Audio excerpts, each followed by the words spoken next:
All right. So, trying again for the 18th time. Not really. All right. So, I'm filming directly from my computer this time because we just had some issues with the lighting and the cameras and the everything. So, we're just going to film directly from my computer screen. So, here are 2 years of fake financial data. Oh, and before I forget, um, disclaimer, I am not a professional. I just really enjoy this kind of a thing. So here you see 2 years of fake financial data for mortgages, cell, electric, internet, water, and trash. There are some elements that are based off of mine and my husband's real life financial numbers, but for the most part, these are fake numbers. Um, so if we start at looking at the mortgage, you'll notice that the top numbers are from 2021 and the bottom numbers that are in bold are in from 2022. And you see that in this spreadsheet, in this data table, that there's an increase in the mortgage. We're putting, according to these numbers, we're putting more money a month into our mortgage, which if you are able to afford more money a month into your mortgage, I highly recommend it because the interest on a mortgage is just spectacularly high. I mean, you look at your mortgage statement and the vast majority of it is actually interest. You are not paying your principal. Um, so try and figure out a way to pay more on your principal to get that down. But for the most part, you see that the mortgage is consistent, which is what you want to see. You want to see your mortgage be consistent. You want to see that getting paid down over time. Cell data doesn't change. The cell bill never changes for us, which I'm grateful for. But electric is one I want to talk about, especially because I know, depending on where you live in the United States and in the world right now, energy costs are just skyrocketing, and we are no exception. While you see that the 2 years of data are fairly consistent, they're not, it's not too wild. The increases make sense. Like, the biggest increases are in July and August, and even into September, which around here, those are kind of our warmer months. It goes back up again into cost in January, February when it starts to get really cold again. So, again, those things make sense. But in our own situation, and this is probably happening to more people, we are looking at a 10% increase in our electric bill moving forward starting December. And so that's something that when we move forward with the next year's budget that we're going to want to take into effect or excuse me, into consideration that the electric bill is going to need to be bumped up 10%. Same thing with our internet. While our internet is not a 10% hike, it has gone up $5. Actually, the bill increase started in September, going up $5. And so we need to update our budget moving forward with that $95. And same with our water bill. Water's also had a $5 increase. Again, in both the internet and the water situation, taxes have just gone up on it. And so that's just something that we're aware of and that we'll need to take account of in next year's budget. And also, very dependent on where you live, trash might be changing. Our trash bill is actually going up $6 for the next 6 months.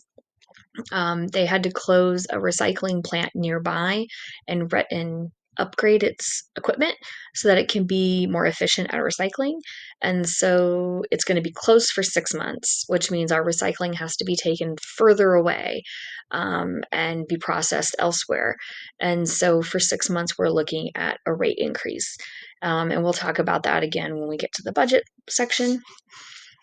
So here is the monthly budget. Now, I have mine in Excel, and while I start with it in Excel, and I actually have all of this formulas and everything in here, um, I still keep all this on paper. Like, I have an online copy that I can print from, but I do all of my recording on paper. But there are a few things we need to update, and you have to update your budget every so often. We generally update our budget once a year, and we usually do it in November because our contracts don't take effect until October. And so we don't see any pay hikes or pay increases until the October 31st paycheck, which is basically November. All right, so let's start with the first thing. I just said we got a pay increase, so we're going to have to up our pay. We're just going to type in some magic numbers here. All right, so let's say that our pay has gone up $300 a piece in our example. That means that we could theoretically put more towards our mortgage and, moving down through. Okay. If you're already maxing out on your IRA, it doesn't make sense to add more to your IRA. It would make sense to add more to savings. And actually, I'm going to come back to savings in a minute because I want to go take care of the next section. All right, so bills. So this is an old number. We need to update, the internet to 95. And so I was talking about the bill increase for the electric company is 10%. The highest bill we had was 120. 10% of 120 is $12, which means that we would now need to up our electric bill to 132. That to me, I get a little uneasy. That's a little too close.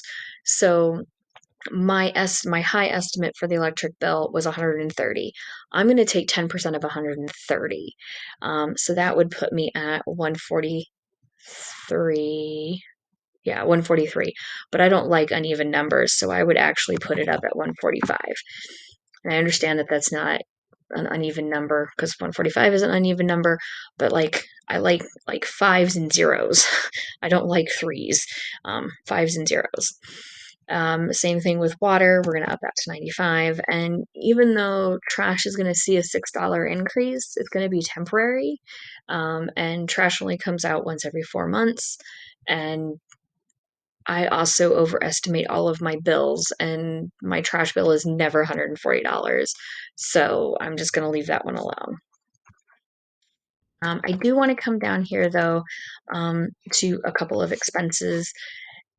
I don't know how things are where you are living, but the cost of food is just skyrocketing. So I might increase the amount I'm putting towards groceries.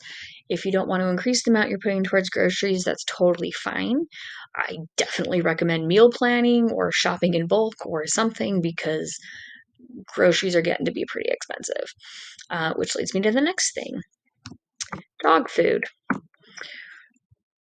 So dog food has gone up in price. I used to pay $55 for a 20-pound bag of dog food probably a year ago, and now I'm paying $87 for the same bag of dog food. It's insane. Um, so yeah, um, this one I might actually even go back to and reevaluate moving forward. Now, thankfully, we only buy her dog food every 2.5 months. But right now, dog food has gotten really expensive, which also leads to gas. Gas has gone up a lot. I'm lucky in that my husband and I are able to carpool, but I can only imagine how much gas could be if you were a two-car household, and both having to drive to work without the option of carpooling. I imagine that would be really expensive. Anyway, so this automatically does all of the math for me because I'm a terrible mathematician. I like formulas. And you'll see that there's a leftover of $885. Well, normally if I had that high of a leftover, I would go back up to the mortgage and I would definitely put more into the mortgage. But this is where taking stock of your own financial situation really comes into play. So, this is the situation that we currently find ourselves in. I don't know if I'm going to have my job next year in my current school. Enrollment has gone down significantly, and we laid off 3 teachers last year, and enrollment has not improved since the start of this school year, and it's looking like we are still losing students. So depending on which day of the week you ask me and what's gone on recently, I'm not going to have a job next year. And then if you ask me on another day, I'm fine and I don't have to worry. So what we've decided to do is we are just taking all of that extra money and putting it into savings. This way it is fluid, it is easy to get to. While ideally it would be better to put it into the mortgage, or I think I'm already maxing out my IRA anyway.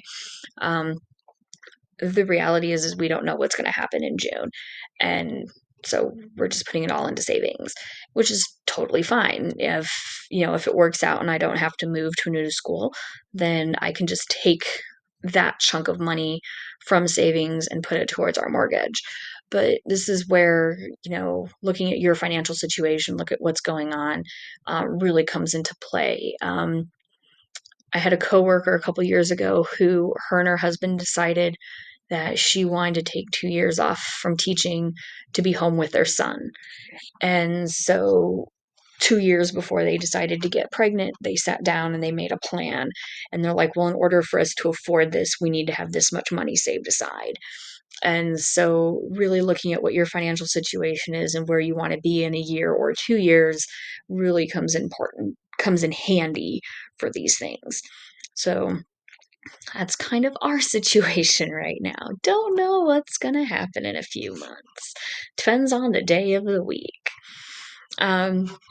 So again, I print all of these off. I handwrite all of mine.